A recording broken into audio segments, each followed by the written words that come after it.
Another week, another episode of the O Show, and we are still unbeaten. This is episode 8. Here we go.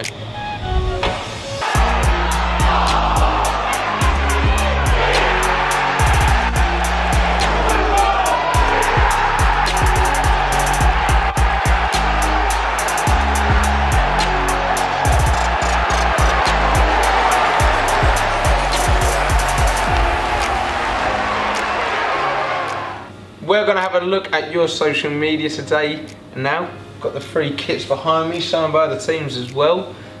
They are mustard. So we've got the Leyton Orient Trust at LO Trust. You've got Howard there, lovely little selfie from Howard. It says, buzzing at the Queen Mary University of London Student Fair, working hard to fill the Braille Group Stadium. And now, hopefully, we had one of our highest attendances in recent years at the Brophy Group Stadium on Saturday. We had about 5,600 fans in the stadium. We're 40 tickets away from selling 4,000 as well for the season, so let's see if we can hit that 4K mark. And another great tweet now, and a really unbelievable story from XO skipper and ex-captain, John Mackey, at John G Mackey 6. He's put, when you get a small puncture coming back from market, you can always rely on the AA man Nick to sort it out. Even better, he's a Leyton Orient fan. We relived the Oxford game at 7 AM in Hackney. Hashtag cheers Nick, hashtag top man. And that's, look at the state of that tyre, John. You might want to reassess your driving ability if that's how your tyres are coming off. But no, what a great story, and cheers to Nick for getting Mackie back on the road again. What a cracking day it was here on Saturday at the Brophy Group Stadium. It was retro day and the place was absolutely bouncing, and so good to see Leyton Orient put Barnet away with 3 really well worked goals. And like I said, that left foot from starman James Dayton, unbelievable.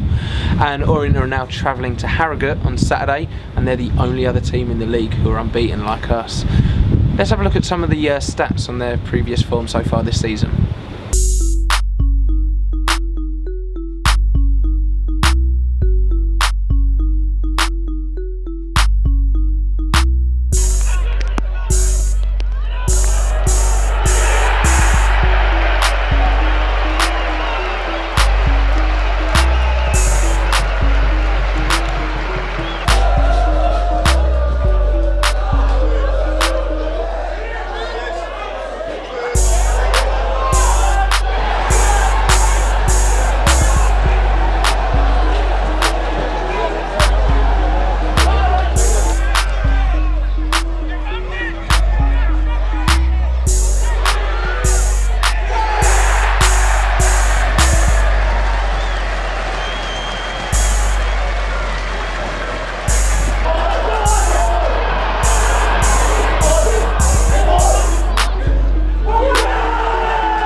Some pretty interesting stats. They're very impressive as well, especially considering Harrogate came up last season through the playoffs in the Vanarama North, and they're now absolutely smashing it. So hopefully we can go there on Saturday and carry on our good form.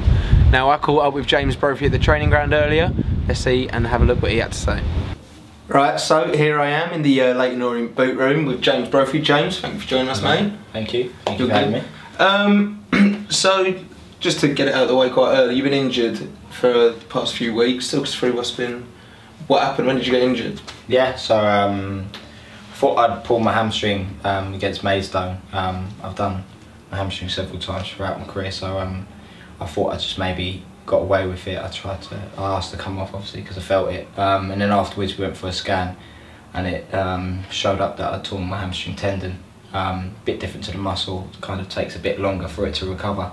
So the first few weeks were just basically letting it heal, giving it time. Yeah. And then the last couple of weeks have really been just trying to strengthen it in the gym and then trying to get back outside running. Well, when do you think you'll be back? When do you think your first game? So I started training last Wednesday. Was able to play 60 minutes of the game last night and it felt good. So hopefully, yeah, with the rest of this week's training, then I'll start to be available. So also, you signed for the O's. You've signed a couple of times for the O's now, really. Yeah. You signed back in last October. Yes. November. Was it a loan deal? Yeah. Initially, it was. I think it was a 3-month loan deal till January. But obviously, it had a clause back that they could call me back within 24 hours. Yeah. So yeah, I came here. It was just really to try and get and play some football. I knew a couple of the people here, like Martin Ling.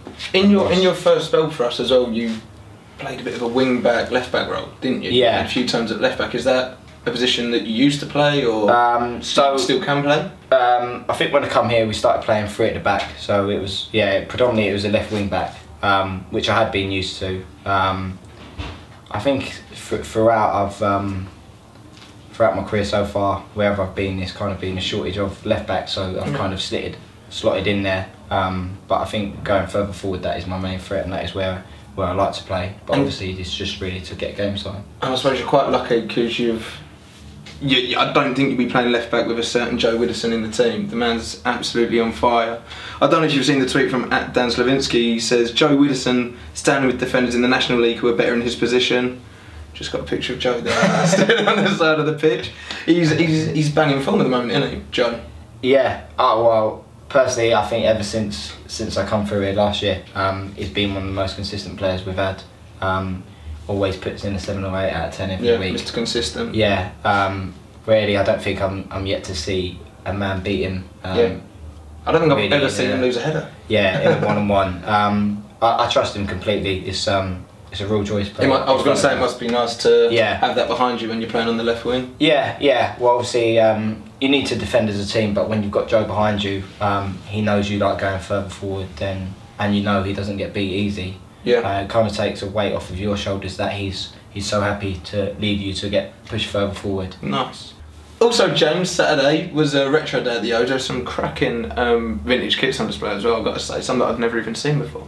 But in the programme and on the social media, there was a little spread done by Home and Away of you wearing the Orient kit from 1978. Yeah. What are your thoughts on that? Yeah, no, really enjoyed it. Really liked it when I first saw it, and then I saw Dates' one, and seeing that Els had put Dates in a better one. I'm only messing. No, they were both good. I really enjoyed both kits, I thought they were really nice. Yeah. Be nice to have a kit similar to that next year.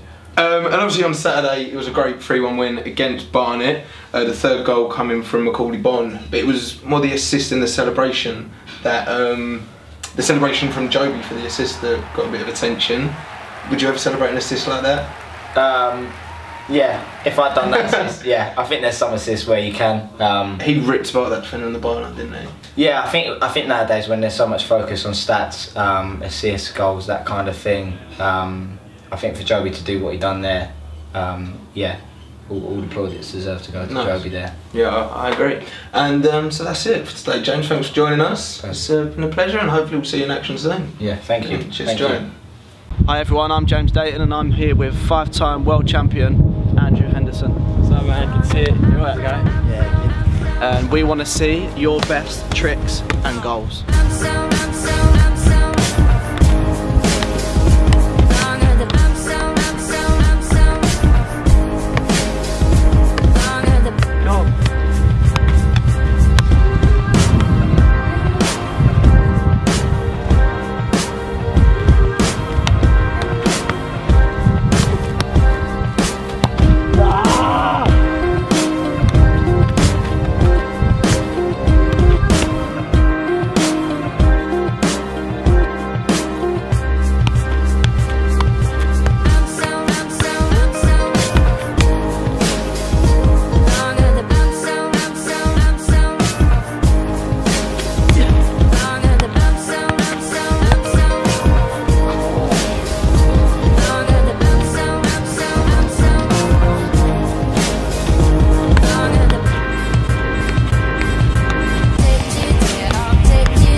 real.